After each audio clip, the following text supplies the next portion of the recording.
I'm on a personal mission to not let happen to ARC what happened to Lightning, specifically that is being oversold as a solution to everything. The times where you can just open a channel and it will be open forever and you have 1 Bitcoin of inbound liquidity for free forever. These times are slowly but surely coming to an end. Lightning has turned into this almost intermediate layer that really there's applications on top of it that use Lightning as the mechanism of facilitating transactions. If you make an on-chain transaction, that's going to be a rare thing in the future, and maybe it's not even that far from now. We had to shut down Boltz services for, I think, 4 days in a row because all our working capital, the capital that we use for us, was locked up in the mempool. So, okay, we're out of money, guys. Everything that is somewhat critical has to be open source software.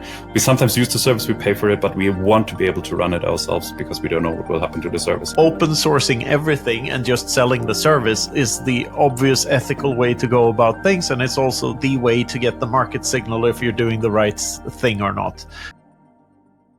Killian, welcome to the Bitcoin Infinity Show. Thank you for joining us. Thank you for having me. I'm excited to be here. Yes, good to finally have you on, Killian. I mean, I went up to Madrid to visit you and a bunch of other Bitcoiners, is it 2 years ago now or something? Yeah, something like that. Exactly. Time flies. How are things in Madrid? Good. So actually, since you visited, I think we were at the stage where we're building up the local Bitcoin meetup. So 2 steps back, I arrived in Madrid around 2019, and it was pretty much nothing regarding Bitcoin. No meetup, no people, and I was like, damn, that can't be the case for such a big city to not have a regular Bitcoin meetup, let alone even a meetup. So I started it together with a friend, and you have been one of our first guests to speak. So the concept we always have is like we have an expert or a person that is dedicating his or her life to a specific thing in Bitcoin, then giving a talk about it, and then afterwards, casual beers and meet up. And I think we did that with you as well, Knut, right?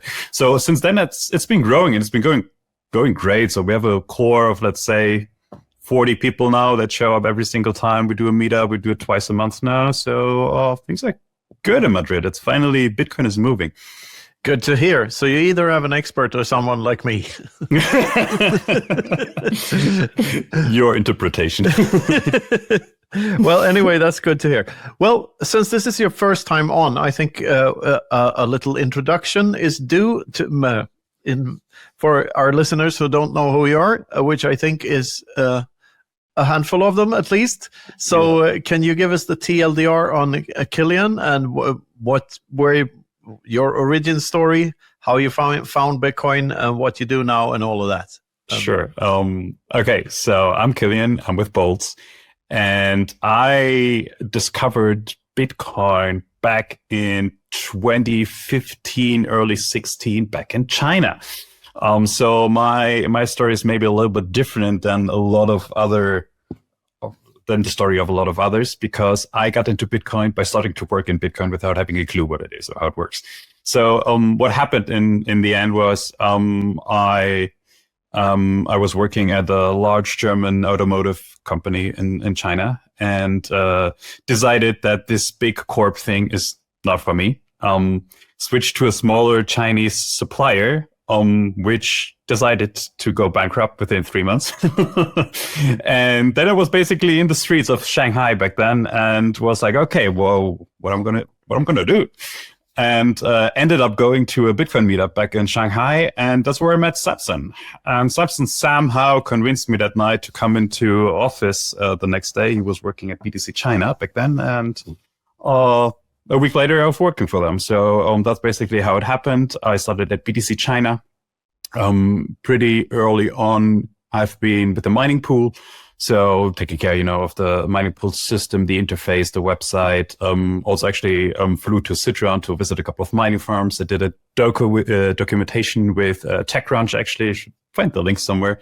So we're filming like the mining scene in China. It was pretty wild and interesting times. And over the course of 2016, I started working on the mobile wallet. So been pretty focused on wallets until then. I think it was sometime late 2017 where I switched companies to starting to work on atomic swaps on a project that tried to build a DEX based on Lightning. So remember, this was early 2018. So pretty ambitious to say the least. Surprised it failed.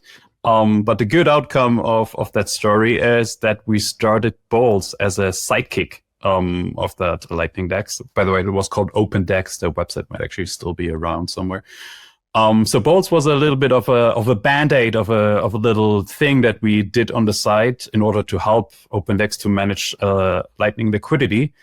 Then it turned out that this band-aid, this little hobby that we had on the side, turned out to be quite the thing. So in 2023, so actually only last year, Michael, Carl, my co-founders and I, we got together and it's like, okay, guys, what are we doing with our lives? We looked at Boltz. It was there running. We maintained it. We just basically maintained it all these years to be up and running.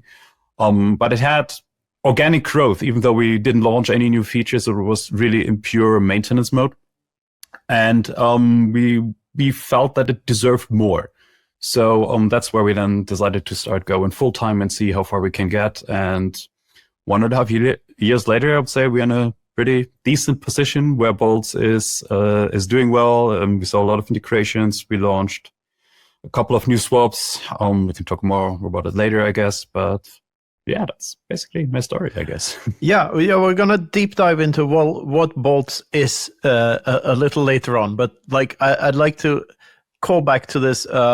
You say you started working for BTCC in 2015.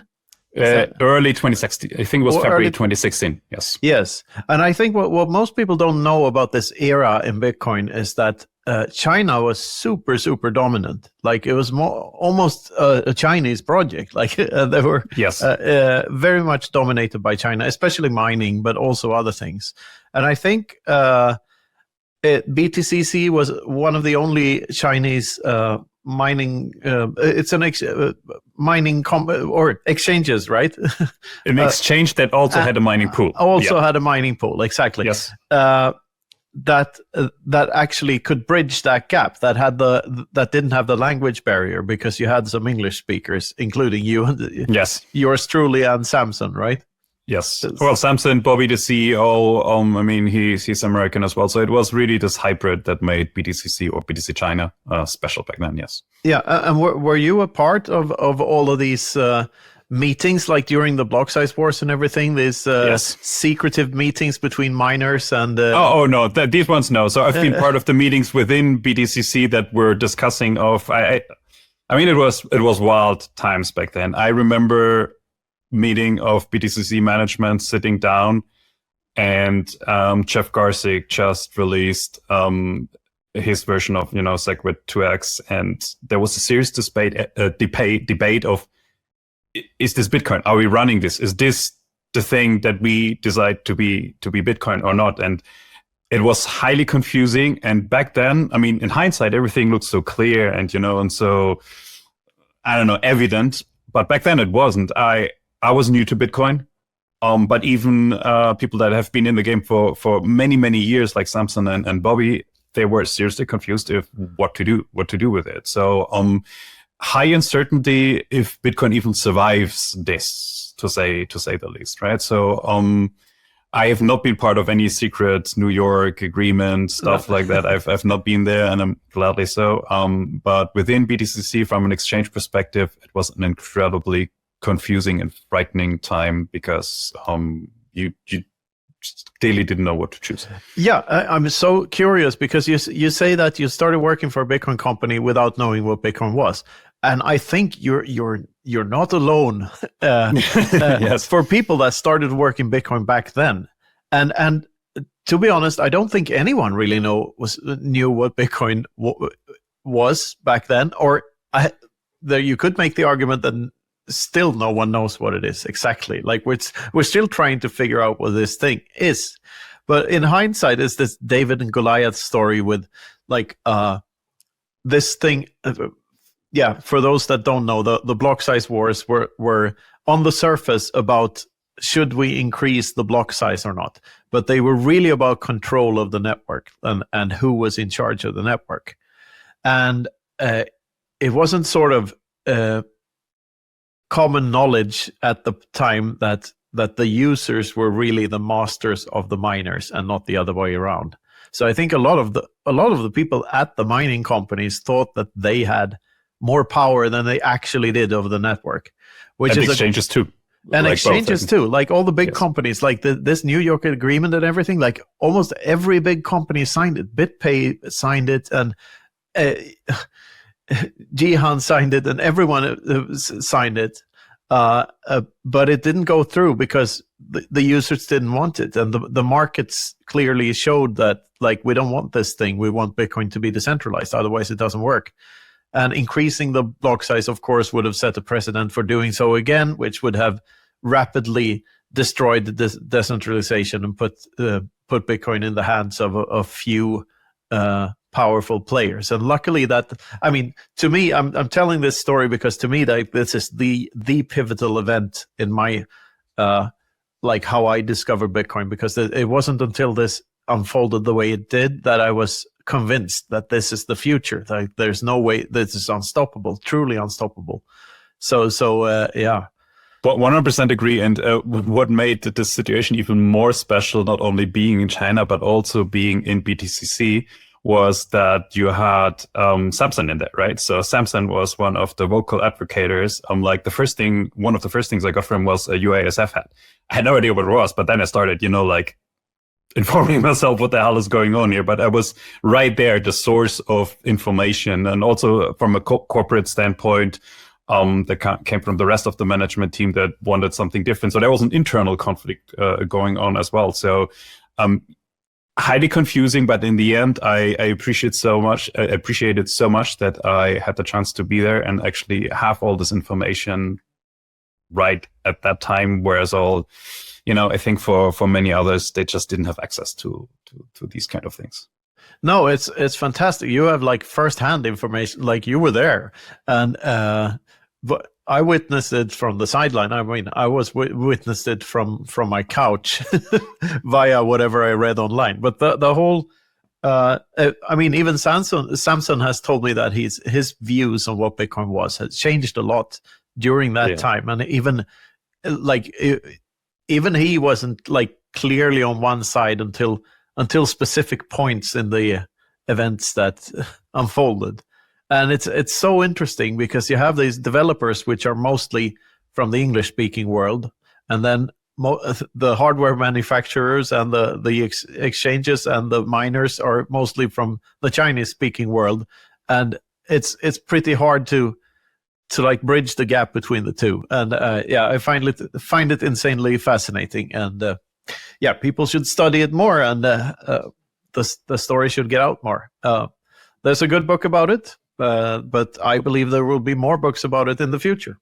Yeah, you believe so? Okay, very good to know. All right, yeah. We'll see.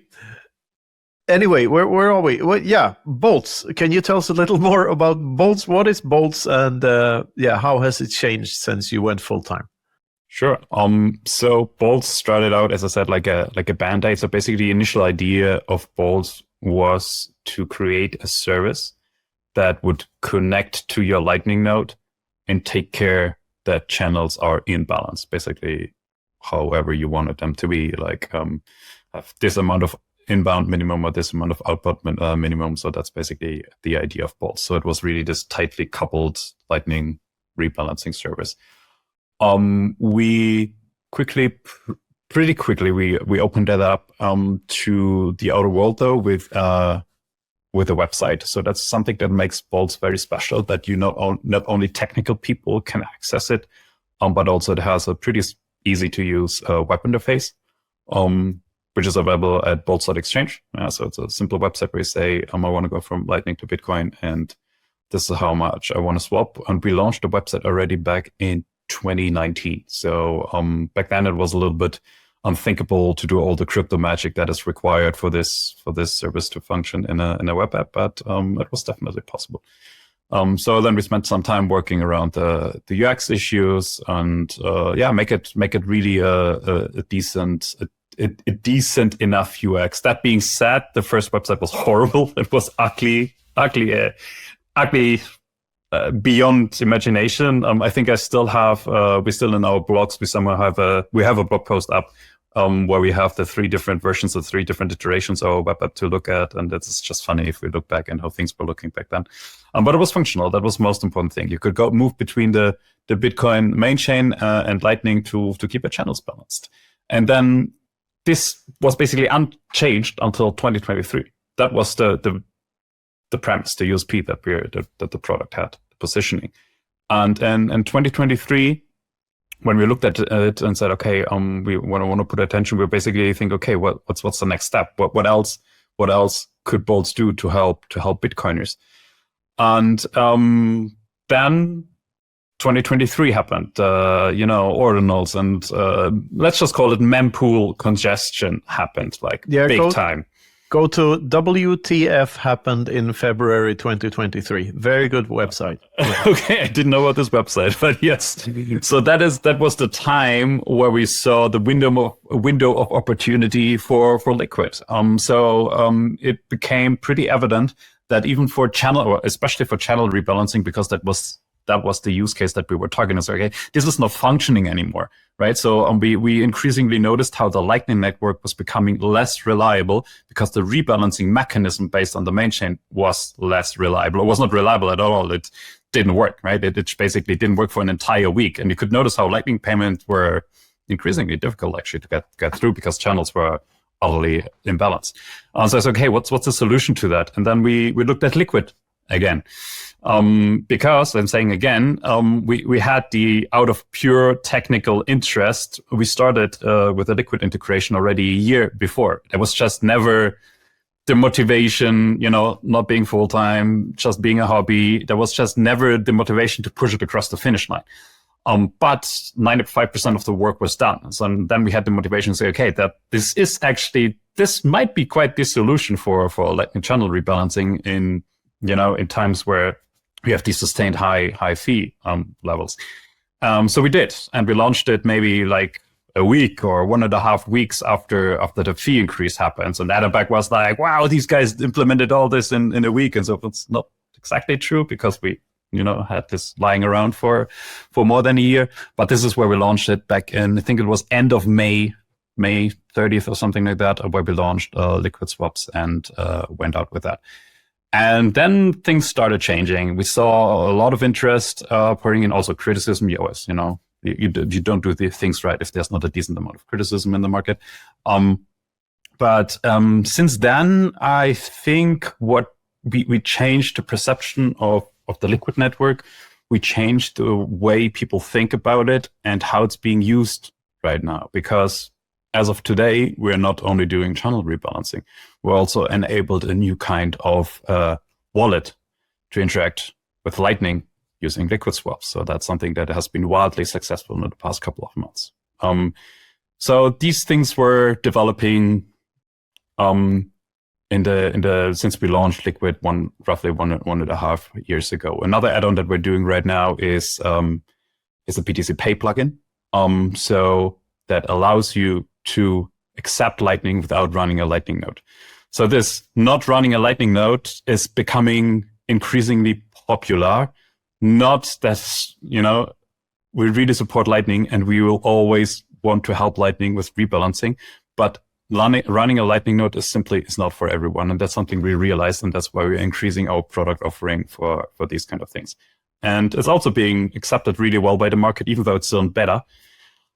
So yeah, these are the things that we're building out. And the long-term vision, that's probably how I should terminate with all of this. The long-term vision of Boltz is to be the place that connects the different Bitcoin layers. Saying Bitcoin layers, not Bitcoin layer 2s. That's a different discussion we can have later. The different layers of Bitcoin. Yeah. So if you want to move your Bitcoin from Lightning to Liquid to the main chain, and as of recently also to the Rootstock sidechain, Boltz is the place to go. And the very special thing, or the thing that makes Boltz special, is that all this is non-custodial. So you're retaining the control of your funds throughout the swap process. Cool. So, this is so fascinating because it's, in a way, it's a response to an attack. Like if you view the Ordinals thing as an attack on the main chain, or an attack on Lightning, really, because it reduces the functionality of Lightning. So it's it's sort of a response to an attack from that sense. Do you view the Ordinals thing as an attack?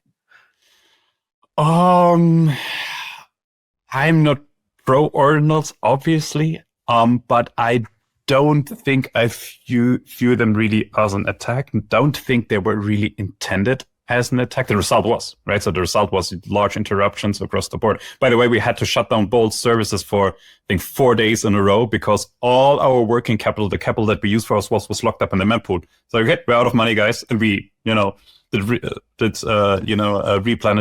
It was okay, like, there's a limit. We can't do that anymore. We have to shut off. So yeah, that we were not the only one. A lot of other services had the same issue in May 2023. That being said, I don't think it was meant to be this intentional attack. And I maybe I'm naive, but I believe in people just fooling around and doing things. But it resulted to be one. And but instead of complaining about it, we chose to work on something that might help. Yeah, which was the response to the actual attack back in 2017 when Roger was promoting Bitcoin Cash and like clogging up the chain with like, this is before fee estimations and all of that. So you paid like $20 per transaction back in 2017, which very very obviously was an attack. This is not as obvious. It might just be a consequence of decisions like SegWit and Taproot. This might be an unintended consequence of that the chain is now being used this way. And whether it's a deliberate attack or just a coincidence, what is it called? Like Occam's razor is one thing, but the easiest explanation. But there's someone else's razor, which is like never attribute to malice, that which can be explained by stupidity or something. Stupidity, exactly. Yeah. And they are stupid. I believe in that. Everyone agrees that they're stupid. Like it's just. Yeah. But I find the similarities here very fascinating. That it acts as a de facto attack, even though it might not have been an intended attack. But the immune system response from the network, you being the white blood cells here, is, or you being the immune system of the network, you and others, like, it is similar to what it was back then. We're like just build around this stuff. The net, it's a net positive, definitely. So I appreciate these kind of events to happen, because even though you lose a couple of nights of sleep and everything looks like doomsday for some time, Bitcoin always comes out top, right? And it forces us to think out of the box and work on solutions that will mitigate this in future. So, and mitigate a potentially even more drastic consequences. Yeah. So this takes us into this question about centralization. Like, how is Boltz helping decentralization rather than being centralized itself? Like, is Boltz Liquid is, you can argue how centralized that is, but like, what's the arguments there, and how much do you think about decentralization? What issues when you make decisions in the company? Sure. First, I want to say we are a for-profit company, right? So Boltz is not a project anymore. It is a serious for-profit venture, and even with a legal entity. We're headquartered in El Salvador. We pay taxes there. So this is a serious business venture since 1.5 years. So we have an interest in making a profit, and in my opinion, that really should be okay. And it is making us independent, more independent than if we were purely based on funding ourselves by grants or something like that. So you see that a profitable business model that develops software actually has a brighter future than someone that is depending on the mercy and of the grant of someone else. That being said, even though we are a for-profit company, we still decided, or we especially decided, to open source our code. And that is part of our decentralization strategy. The topic came up when we were talking with Breeze, or when I was talking to Roy from Breeze, to integrate Boltz into their new Liquid SDK. So the topic came up basically saying, hey, Killian, Boltz is super cool. It's a nice service. But what if it goes down? Or what if you decide to raise your fees 10x? Like, what am I going to do? I'm locked in. And after a couple of back and forths, it was clear that we had to open source all our code, including the backend, so that if push comes to shove and we have to shut down, or if our service quality degrades and we're doing a shitty job in the end, Breeze has to have the option to spin up a Boltz backend by themselves and continue to service. They have a pretty well connected Lightning node already. So for them, for companies and professionals like Breeze, it's they can do that. Yeah, they have the resources to do that. I was also convinced actually by ourselves, because we ourselves do not use anything closed source for mission critical stuff. Nothing, right? So everything that is somewhat critical has to be open source software. We sometimes use the service, we pay for it, but we want to be able to run it ourselves because we don't know what will happen to the service. It was really a no-brainer in the end. So open sourcing was step one, and making and assuring that integrations that integrate Boltz via its API can run the service by themselves, should they have to. The idea is, though, that they don't necessarily want to do that because it's not core to their business. They're actually focusing on their business model. They want to be good in their business and use Boltz and basically have just the option as a backup. Nevertheless, it inspired a couple of other technical folks out there to spin up their own backends. So right now, as of today, we have at least a handful more Boltz backends running out there. And the great thing about this is they all maintain the same API key. So basically, what you can do is just switch the domain to someone else, and you can continue operating. Should Boltz not be to your liking anymore, or should it go down? So that is possible as of today, and I'm very glad that this happened, because now I have a good response to these kind of questions. So yes, while Boltz itself is centralized, right? It's a centralized server. It's a user interacting with Boltz as a service. It's an API call going to a central server. While that piece itself is centralized, and that's centralized for a reason, because there is no good way to centralize that as of today, with Lightning and Bitcoin just being, like how they are, and technically just not really possible. That's how it is. But what we can do is we can decentralize the control of the code, which we open sourced, and then develop a little bit of an ecosystem of Boltz around Boltz. No, I absolutely love that, and I actually prefer companies to be for profit than to be like funded by charities, because that, in my opinion, that is has a higher risk of being like hijacked, because you don't want to bite the hand that feeds you, because you're afraid of not getting the grants, which happens. Like we've seen it. We've seen it. So yes, I wouldn't mention a specific company, but I know of block explorers and stuff that have suffered this fate lately. Anyway,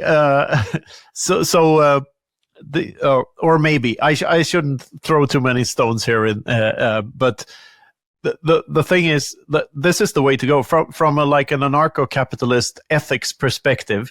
Open sourcing everything and just selling the service is the obvious ethical way to go about things, and it's also the way to get the market signal if you're doing the right thing or not.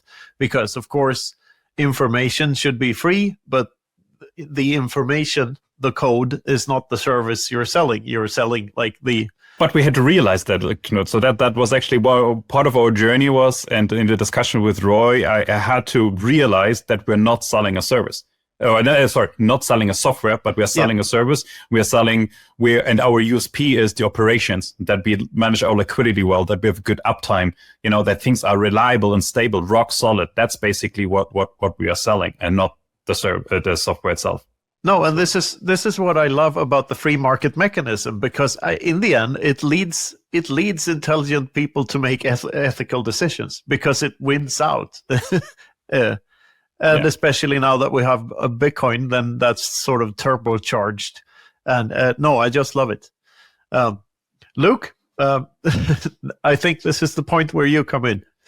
Yeah, and like a lot of this stuff is building from kind of my perspective as a user of Boltz in a couple of ways.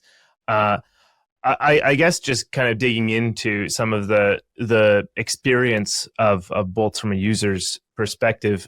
I have a starter question because one of the ways that I use Boltz personally is this swap in and out of Lightning. And the one practical question I have is what direction does everything usually flow into? Does it change over time, or is it going from Lightning out? What do you see the most of in Boltz? So that changed over time, not super significantly just yet, but in all the time where we've been mainly focused on Lightning channel rebalancing, like, as a service for Lightning node providers, we had the vast majority of the swaps were going from Lightning to the chain, meaning we were receiving Lightning and we're paying out via the chain. So from a Lightning node perspective, is the typical get inbound liquidity use case. That was the majority of the volume. Now that we have more use cases going on, that's slightly changing. For example, with a wallet integration, specifically if you look at one wallet integration, it's pretty balanced actually. So in and out is balanced. So namely, you have the Aqua wallet, which is a pretty popular wallet by now. So users are makes a lot of sense if you think about it. They send in the way amount that they deposit the same amount that they're taking out. So that's also the reason why we are expanding our integrations to more use cases in order to balance up the flow a little bit, because imbalanced flow is always bad in Lightning. So you want to do a lot to balance that out. Yeah, I totally understand this point, and I mean, this shouldn't come as a surprise, but our specific use case, this isn't like anything secret or anything. We have a web shop and we accept Bitcoin, and we need lots of inbound liquidity, and so I mean the process for that I found really easy was just make a channel to Boltz and then basically swap everything out. Now, I mean, I get that sort of from your side, that leaves a bunch of kind of liquidity kind of stuck there, right? Because if someone opens a channel to you and then sends all the funds to you, it's not like you can leave it there indefinitely. You've got sats locked up. So if you close that channel to get rid of that, then there goes the inbound liquidity. So how does that work from a practical perspective? If someone is using this, is this even a recommendable way to get inbound liquidity? Yeah, that's a good question. So that is also evolving. So all these years it was the way to go, and a lot of people did that. The downside was that we were sitting on a lot of capital, potentially unused, or especially the unused capital that was sitting on our side of the channel, meaning our capital not moving. That's always bad. What you want in the end is velocity, right? So you want the capital to be used as efficiently as it gets. We didn't really manage, so that might be coming as a surprising fact. We didn't really manage much of the liquidity of our Lightning nodes in the past, but we started doing so. And maybe since 3-4 months, we are really actively filtering. We also built internal tooling for that to detect that, get alerts, and then also close channels where we have significant capital on our side of the channel that is not being used. Okay, so as long as you, and that's just a hard fact on Lightning, as the network is transitioning, and then we are, in my opinion, we are full swing already, transitioning to a more professional network. We have to live with the fact that unused capital channels gets closed, and that's just how it is. The times where you can just open a channel and it will be open forever, and you have 1 Bitcoin of inbound liquidity for free forever. These times are slowly but surely coming to an end. So right now, I would not recommend Boltz as a way to open a channel, then swap yourself inbound, and then hope that it just stays there forever. There are actually LSPs. So we're not an LSP, LSPs that sell this as a service. So basically you pay them money for the capital cost to have that inbound liquidity open to you. So that is the way I would go in the future to have that as reliable. Hey there, dear listener. I hate to interrupt you like this in the middle of the show, but would like to tell you a couple of things about, for instance, the Bitcoin Infinity store, where you can find our new book, Bitcoin, the Inverse of Clown World. It's a great book. I think you should get it as soon as you can. And we have some other stuff too, don't we, Luke? Absolutely. First, I think we'd just like to tell you about our great partners. First up is Bitbox. They're our favorite hardware wallet, super easy to use, and they don't compromise on their security features at all. So we really recommend them. Check them out at bitbox.swiss/infinity. And by the way, you can use code Infinity just about everywhere in the Bitcoin space, and probably you'll get a discount. We'll see. And the other one is the Stampseed seed plate. This is something that has been really well received. This everything divided by 21 million seed plate. So check that out at stampseed.com. You can get our link in the description as well for another discount. And don't forget to follow us on X and Noster and all other places you can find on the internet. Exactly. In fact, we're on TikTok and Instagram and all these other places. No, Luke. We're not on TikTok and Instagram. Well, we are on Instagram. We are on TikTok as well. Oh, we're on TikTok too? Okay. Well, so follow us there if you want to help spread the word. Yes. Brush your teeth. All right, back to the show. Yeah, it's interesting. Like Lightning in the sort of original sense of open a channel and then you can split back and forth. Batching transactions and all this. This really hasn't been what it's turned into in practice over the course of time. Lightning has turned into this almost intermediate layer that really there's applications on top of it that use Lightning as the mechanism of facilitating transactions, but not very many people have their own Lightning node. And it's interesting that when you talk about the professionalization of Lightning, it's kind of that if you even have a Lightning node, this is going to be such a rarity. It's just the same kind of thing as if you make an on-chain transaction, that's going to be a rare thing in the future, and maybe it's not even that far from now. How do you see the evolution of Lightning and what it's going to look like in 5 years, 10 years? Yeah, let me get my crystal ball. So no, I have pretty strong opinions about that actually. So I acknowledge the transition of Lightning to a more professional network. I acknowledge the transition to a net of highly connected, well-connected professional nodes that spend significant resources and time and software, intelligent software managing their nodes, us being one of them. By the way, we operate one of the oldest Lightning nodes on the network. Like I think our oldest channel is almost 6 years old. We opened it in 2019. So we have significant experience in operating a Lightning node, and I think it will be in the end, it will be these kind of players which will either be wallets by themselves, it will be exchanges or other platforms that are professional and need a professional Lightning operation in-house. But the rest of of users and retail and end users, I don't think they will be touching Lightning directly in a sense. So take this with a grain of salt because I'm obviously biased here, but I think using Lightning in a non-custodial way in the future, the only way to do that is via swaps. And it probably won't be swaps from Liquid forever, but swaps from other layers, right? So we have a lot of other interesting new layers coming up, ARC being one of them. So I really see this vision of Lightning playing out in a way where it is the transactional layer, where it is the connecting tissue. That's how Roy always puts it between the different Bitcoin layers. But not, like I said, not people running their own Lightning nodes and managing everything by themselves. So that's how I see Lightning evolving. Yes, it's the rail between layers. Yes, it's the way to do payments because Lightning is awesome. It has awesome properties, like for you as a merchant, you have instant transaction finality. That's just unbeatable, right? So folks pay you. You can be 100% sure, be sure that this is actually paid and there's no block reorg or something going on, right? So you can release the good and be fine with it. So those are properties that make Lightning really irreplaceable, and that's why it will always have its place. But the way we use it probably from swapping in and swapping out as we need it.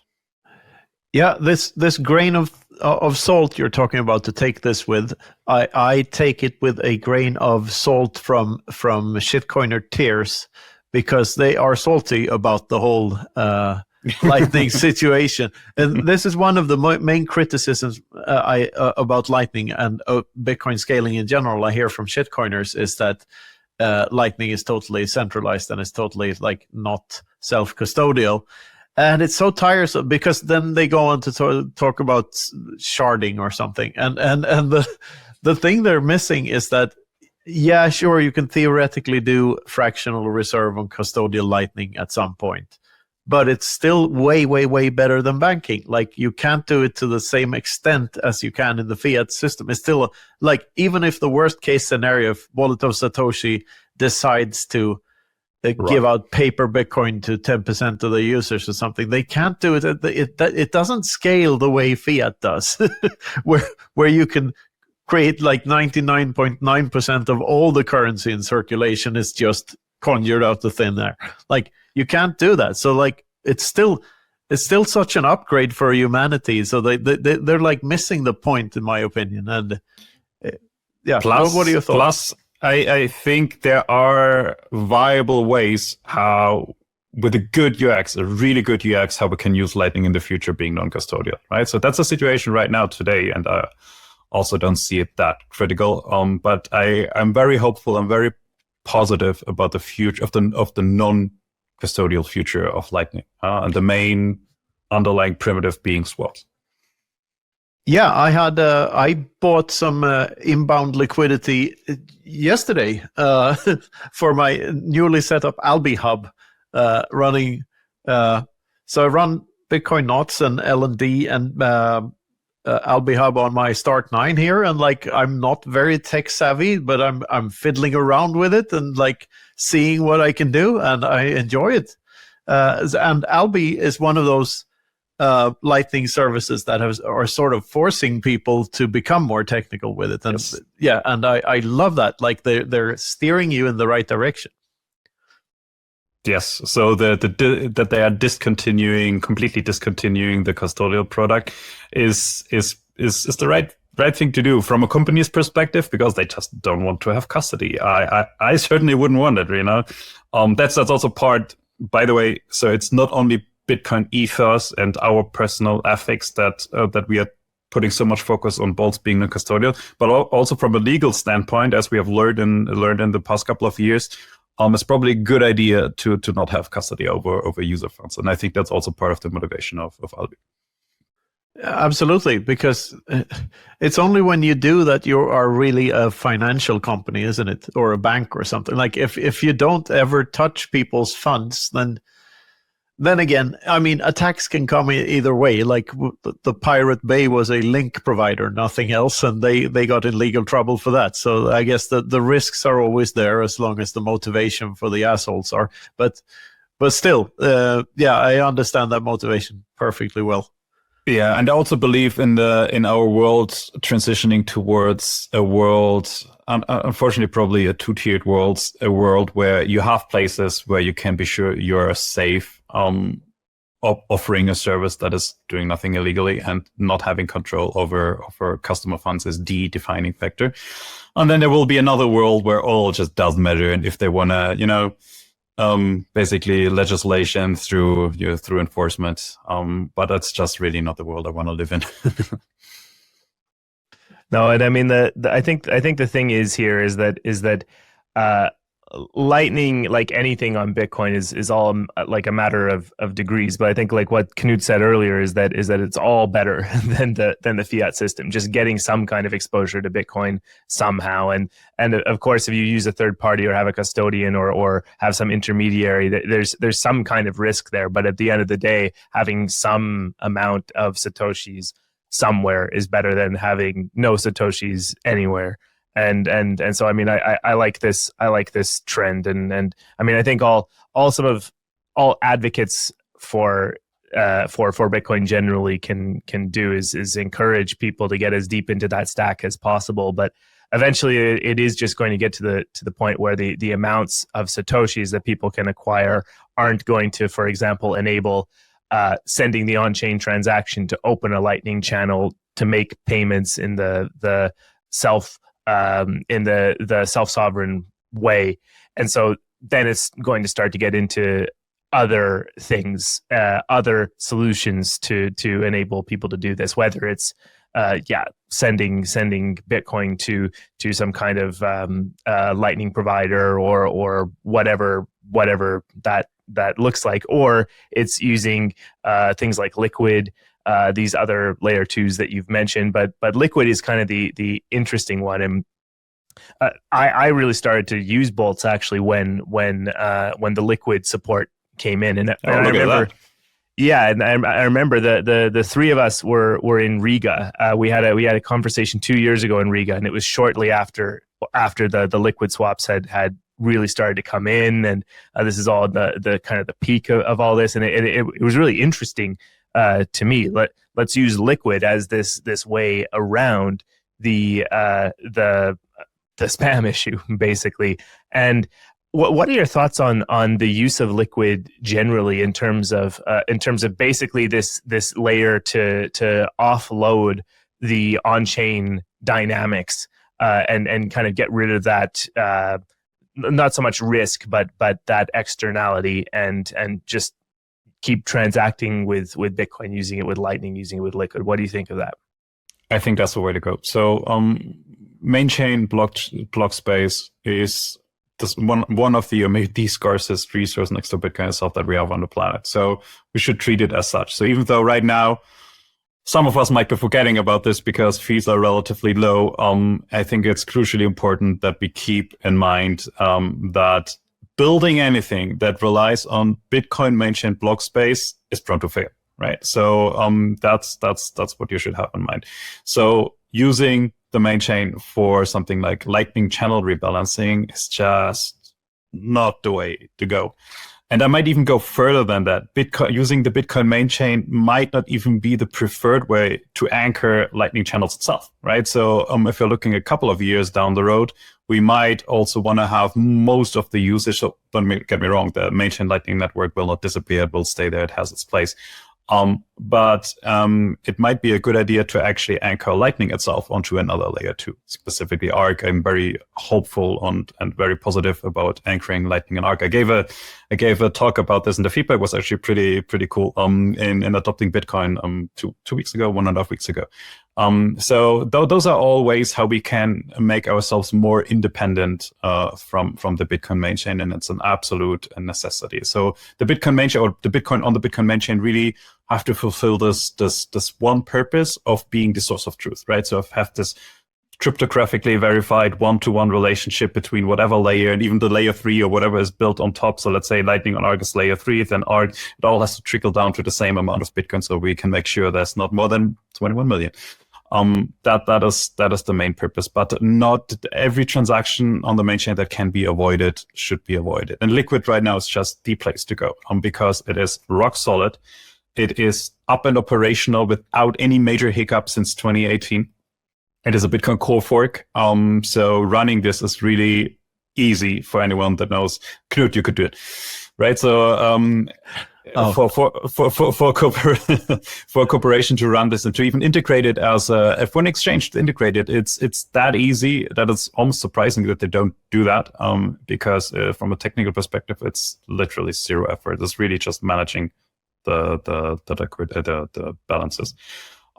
So it's very, everything is stable and familiar, and that's why the moment it is the place to go. But no doubt that there will be other interesting layers and places that can absorb main chain activity in the future. Yeah, and Liquid, and I agree with you. The usability of Liquid is fantastic. I mean, you can do other things with Liquid, and I understand that this is one of the purposes. There are other tokens and stuff, and of course there's a centralization to it. But at the end of the day, it's a one-to-one peg with the Bitcoin underneath it. And so as far as I'm concerned, this is actually to your point about getting as many transactions off the base chain as possible. That I completely agree with, because I gave a talk a few weeks back about that. Basically, the gist of what I was saying was that everyone has an allotment of about 2 transactions over the course of their entire lifetime. If we're talking the number of transactions that will be in the blocks over the course of a human lifetime, about 70 years, something like that, we get about 2. And that's not counting human population changes or something. Shut up, Knut. Yeah, but this is with the 8.5 billion people. That's what did I just say? Yeah. Sorry. Don't worry about this, and the friendly banter is we love each other. Yeah, I forced Luke to edit it out, so it's fine. Yeah, basically. No. Okay. Returning to, so you get about two transactions, and that's just not going to scale. Basically, it is going to be through layers that we scale, and also the other side of that topic was spam is not good, and let's try to avoid that as well, please. But in terms of Liquid being this one-to-one peg, you can trust that you've got the Bitcoin, and you've got the on the other side you have that exact same number, and of course you have to trust a third party. But then the thing is really quite smooth. It's a transaction, a block per minute, and This brings me to kind of the UX of using these swaps and these payments. I think this is really the only actual downside with using a swap-based system. I use Aqua Wallet. It's turned into my go-to wallet because not for any specific reason, but it's the main thing is that I can just swap from my Liquid balance into my Aqua Wallet, and then I can pay for stuff over the Lightning rails, over the Liquid rails. I can accept the Bitcoin. It's great, the entire thing. The only downside is that it's a bit slower than other Bitcoin wallets. Sometimes it takes 30 seconds. Sometimes it takes a minute. Sometimes I think it takes longer than a minute sometimes for the transaction to go through. And so it's not quite this lightning fast, pun sort of intended, as going from a wallet of Satoshi to a Blink wallet or something like that, where it's just a custodial Lightning provider one to another. So what's the solution there? Is it always going to be just a little bit of lag compared to these other things, just because the swap goes through the Liquid rails, or is there something else going on there technically that I don't understand? Enlighten us, please. Okay.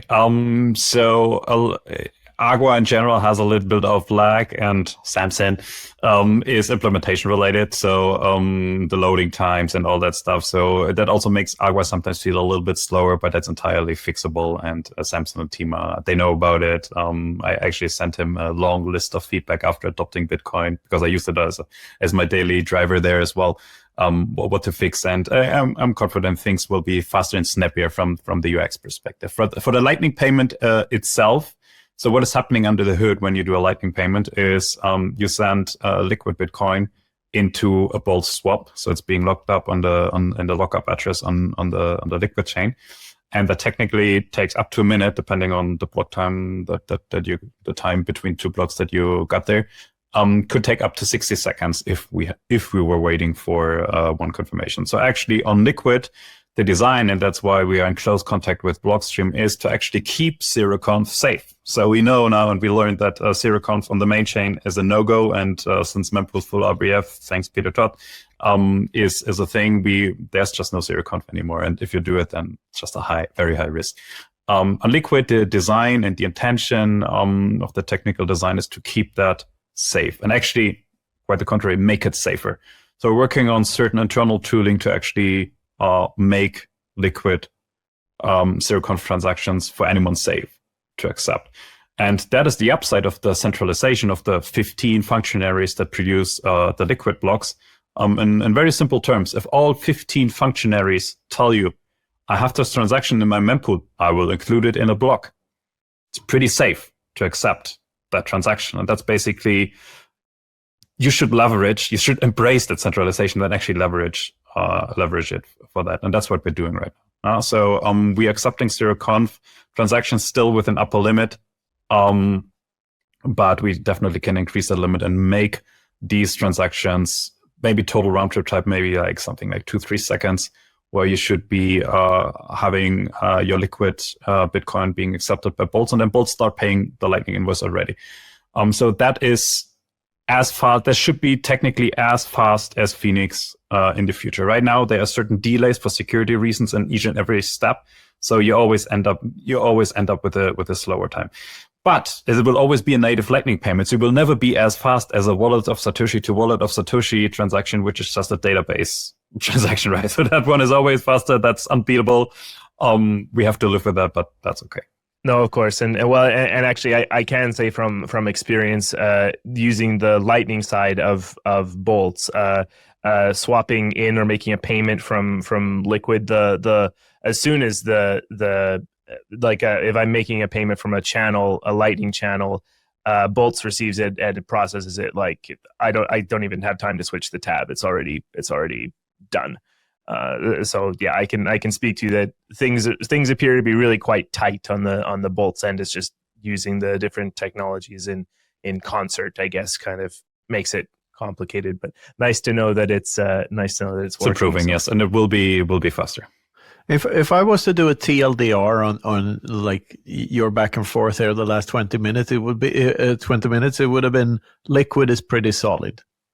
Like, I would say so, yeah. Yes. I mean, I learned about Liquid myself only right before when we started integrating it. I had no idea what Liquid was, and I had to read up myself, and I was skeptical for quite some time. That also was the reason why we had this integration there sitting around and didn't really finish it. We didn't have a reason for it, and was like, okay, I don't know, it will be perceived by the market, but knowing now Liquid and knowing the people that work on Liquid, I am of the opinion Liquid is a pretty solid project. So because the amount of effort and resources that Blockstream spends to make Liquid solid and reliable is immense. You don't see any of that on the outside, nothing of that.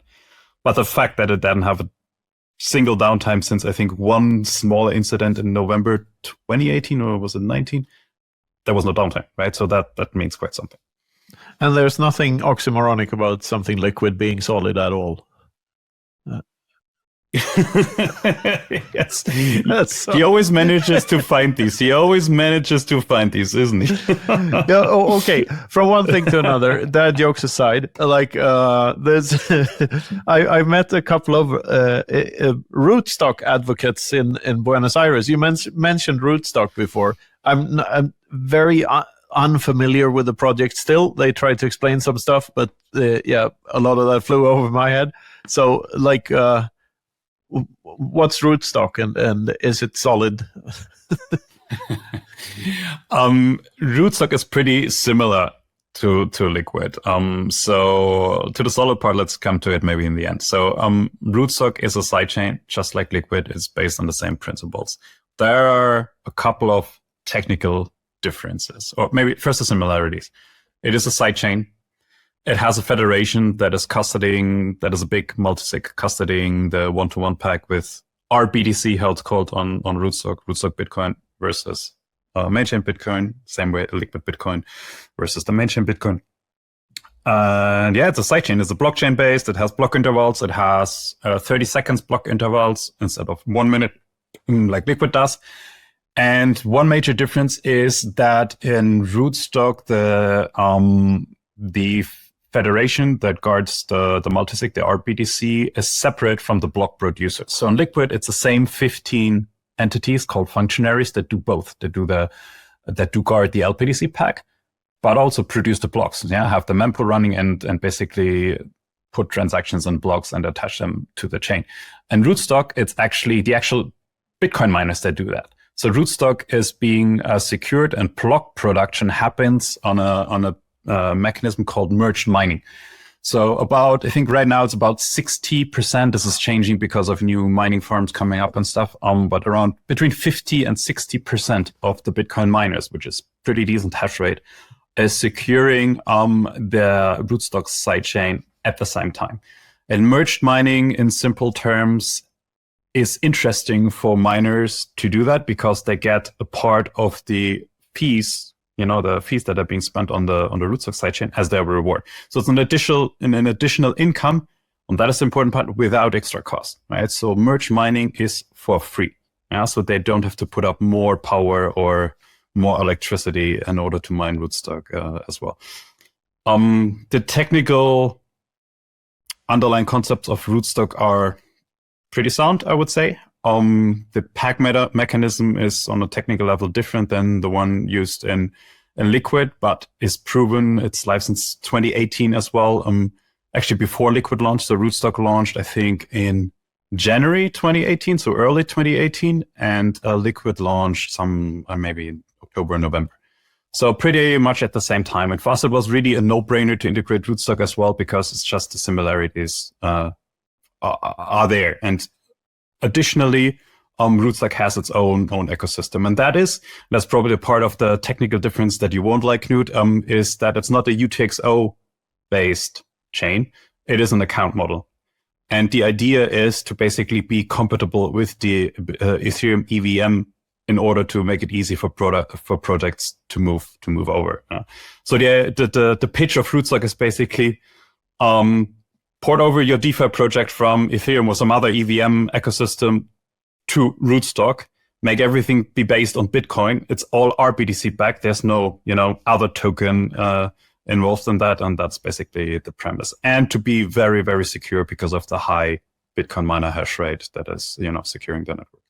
Okay, so you have these semi-secure Bitcoin securities, like the Rootstock Bitcoin, the pegged ones, as an anchor to whatever stupid shitcoin project you want to spew out from your Ethereum crap. Yes. All right. So, but is there a risk there?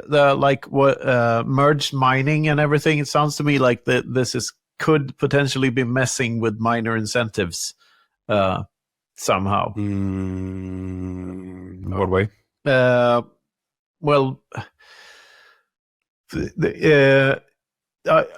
from my perspective, like the more pure the miner incentives are, like the more their only incentives are to mine Bitcoin and for the rewards, the subsidy and the fees, the better it is. Then again, I do believe that there's a future where miners will have to use their excess heat and stuff for other stuff in order to be profitable at all.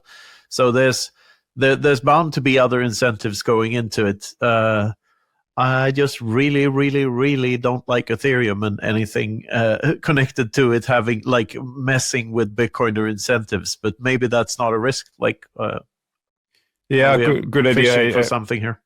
Yeah, good question. So I never really did dig into that too much. So you are hinting at something like, MEV, minus extracted value being possible and minus being distracted with the incentives from the Bitcoin main chain. But then it's separate to this ecosystem there. So yeah, I don't think it should be messing with anything happening on the Bitcoin main chain at all.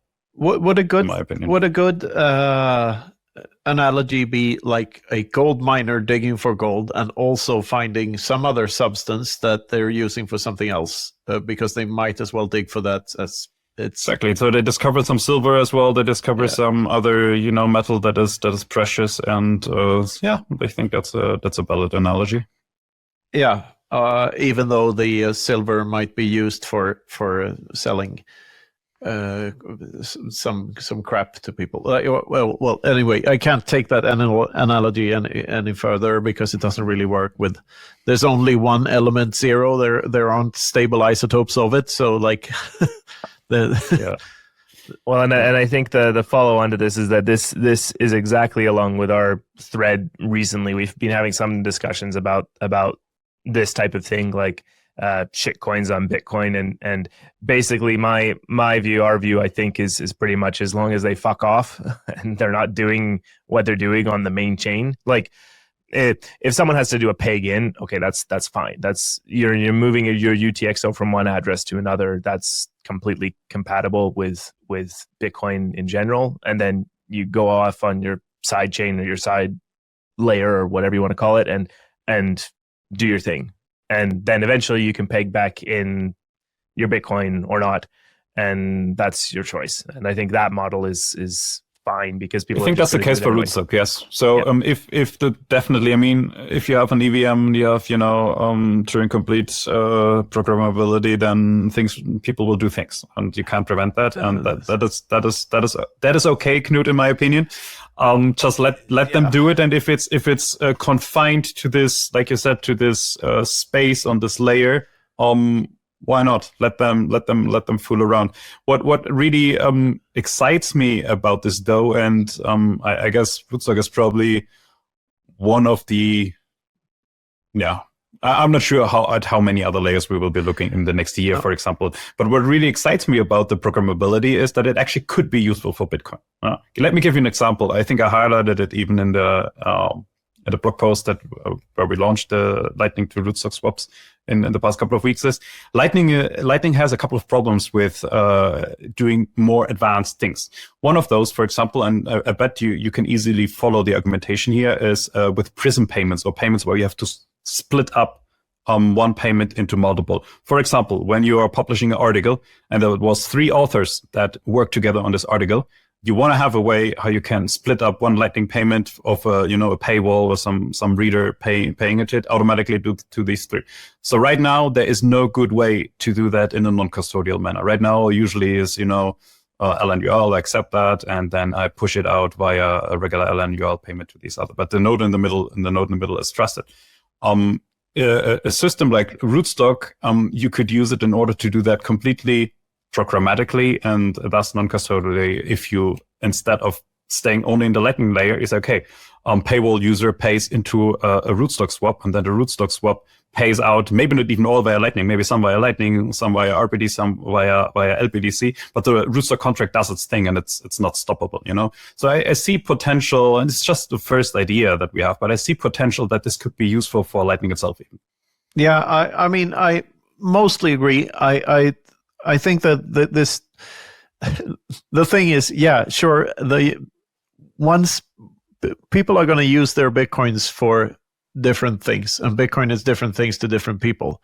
I would prefer if no human being ever used their Bitcoin for any illicit activity or any scams whatsoever. And Ethereum is a 70% pre-mined super scam. So I would prefer if it had no association to that at all. But then again, as Luke says, as long as it's just not affecting Bitcoin itself, then I'm fine with it. Which is why, by the way, also why I'm not very fine with the Ordinals stuff and the spamming, because it is affecting Bitcoin. It is pretending that other things are as rare as the Satoshis themselves, and the other things has no internal connection to the network, other than they're not connected to the mechanisms and the incentive game theoretical engine that is Bitcoin, other than to distort the signal, because the Satoshi itself is the signal within the network, right? So my hope is that Bitcoin keeps that. Is that Bitcoin's users are vigilant enough to care about keeping that intact and keeping that as undiluted as possible.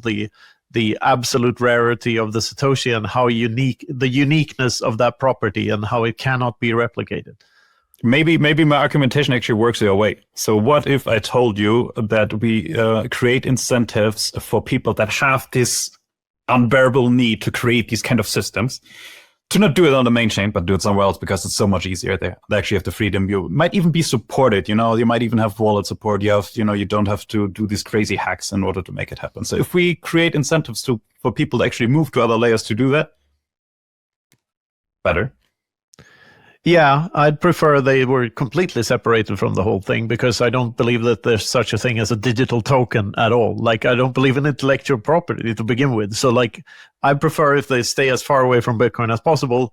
But if this is the only way there, then okay, I'm fine with it. There's delicate questions, and maybe I'm putting too much energy into thinking about these things. The problem is, as always, Knut, other people think differently than you. Yeah. Period. Yes, that is the problem. You're right. Killian, this has been a really great conversation. Is there anything else that we haven't had a chance to touch on that you wanted to bring up? Oh, I don't know. Maybe in relation to some technical. It's not really an anecdote, but some even question Taproot. It's like, has it been the right thing to do? Was that really so smart after all? And why did we not catch the things that it enabled? And I just want to give another perspective on that. So for us, Taproot has changed things significantly in a positive way.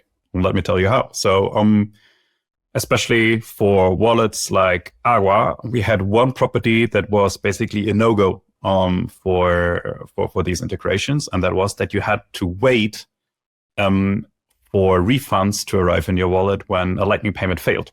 As we all know, Lightning is never 100% reliable, no matter how hard you try, and payments can fail. So when we had an outgoing payment, so people were swapping from the chain or from Liquid to Lightning, and it failed, they had to wait between 2 and 4 days to get their money back. So on top of a failed payment, they had to wait. And you can imagine what that caused, the frustration and even getting this communicated, which is my job, was really, really hard. So with Taproot and, all the key path spend, cooperative signing magic that it enabled, we actually could do away with that. And we can now, in simple terms, give back refunds immediately if the user or the user's client, like an Aqua wallet and Boltz, agree to co-sign this refund transaction. And that's what we do now. And the effect was massive for us. Basically, a drop of support cases of like 95%. And actually, a wallet like Agua doing all that automatically under the hood is basically ... I scan a code. Oh, payment failed because, this node is not reachable, is offline, or I don't know, it doesn't have enough inbound. I press the back button and my refund is already back in my wallet. So that Taproot really, really only enabled us to build these kind of things that otherwise wouldn't have been possible. So I just wanted to throw that out there, that Taproot, yes, is being used. Yes, it's being used for very specific, sometimes called niche use cases.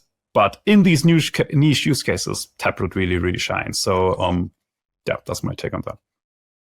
No, I love that Bitcoin can still improve, and that we there's overwhelming consensus. What it really needs, if you flip that around, it sort of means that Bitcoin can only change for the better, because we all define if we all agree, then that's sort of what we define better as. If it happened in Bitcoin, it was like the likelihood that it was for the betterment of mankind that are very high. The odds are very high because everyone in Bitcoin agreed. Otherwise, the thing wouldn't have happened. So that's the other way to see that. And we could go into the whole ossification debate too, but that's for another conversation. But it's good to hear. Good to hear that Taproot is working and that it's doing some good. It is. Awesome. Yeah, Killian, thanks again. And as I said, this has been a great conversation. I think we're sort of at a natural endpoint. We've heard a lot of great stuff about Boltz and everything you're up to. Is there anything you have immediately on the time horizon that we should know about, or anywhere you want to direct our listeners to? I would encourage your listeners, especially the more technical ones, to read into ARC, build up an opinion on that. I think ARC is very, very interesting for Bitcoin as a whole, for Bitcoin scaling as a whole. I'm on a personal, not a crusade, but on a personal mission to not let happen to ARC what happened to Lightning, specifically that is being oversold as a solution to everything. So I think it would be very important, and maybe there's some more work needed from people like you and Knut to educate on in simple terms what ARC is in the next couple of months, so that people can form a concrete opinion what they think about ARC. That's basically, that's on the message maybe I want to get out. Good. All right, and anywhere you want to send our listeners, except for what was it, Boltz something? Boltz.exchange. Boltz.exchange. Yes, Boltz.exchange is the main website. You have our blog is linked. Our blog usually contains all the features that we launched in the past. So if you want to, read a little bit through about the last year, what we launched at Boltz, some technical explainers, but also like some, the vision a little bit. We also have, I think, a YouTube playlist collection of podcasts. So probably this podcast will end there as well, linked. But yeah. Cool. I have an errand to Madrid here in the somewhere within the time span of 2 months from now. So I'll ping you when I know when I'm coming, and we'll go grab a beer or something. Make sure it's a Tuesday, then you catch our Bitcoin Tuesday meetup. Fantastic. I'll make sure it's a Tuesday. Killian, all right. Thank you very much for coming on the Bitcoin Infinity show, and all the best. Good luck with everything. Thanks for having me, Luke, Knut. Yeah, thanks a lot, Killian. This has been the Bitcoin Infinity show. Thank you for listening.